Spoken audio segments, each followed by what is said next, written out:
Itxura aldutako gatozkizue, ongi etorri teleberrea. Gaur, gertatutako lapurketan bitxia azalduko dizuegu. Gurekin, Aroa Donostimiento.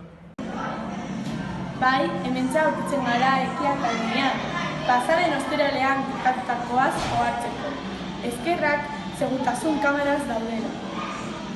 Donostia Gipuzkoako hiriburua da. Bilbo, Bizkaiko hiriburua. ¡Dame todo el dinero que venga! Zer gertatzen da hemen? ¡Esto es un atraco! Baina nire euskaraz hitz egin. ¿Por qué? Yo te estoy hablando en castellano. Euskaraldian gaude. ¿Y qué tiene que ver eso? Ba, amaikagun euskaraz hitz egin behar dugula. Y a mí es que me da igual, háblame en castellano. Baina nio bizi naiz eta euskaraz hitz egin behar dizu. ¿Y qué tiene que ver eso? Ba, hori. ¿Y cómo funciona?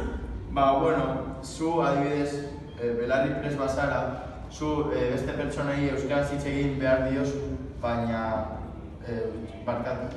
Zu beste pertsonei euskaraz ulertzen diezu, baina zu ez duzu zertan erantzun behar, baina adibidez, ahobiziak hitz egin behar dugu euskaraz, lehenengo hitza adibidez. ¿Y cuántos roles hay en qué trata cada uno? Daude biak, belarri prest eta ahobizi.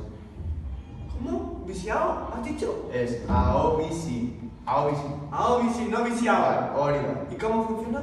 Ba, bueno, ni ahobizi naiz, eta ni beste pertsonekiko lehenengo hitza beti euskaraz izan behar dut. Ah, vale, me ha quedado claro. Entonces yo soy viciado. No, zu izango, zu belarri prest izango sinate. ¿Res Belarri? Ez, belarri prest. Ah, bueno, me ha quedado claro. Ya Vale. nos veremos por ahí. Venga, Venga, tío. agur. Ikaragarria berri hau, eta ez ahaztu Euskaraldean parte hartzea.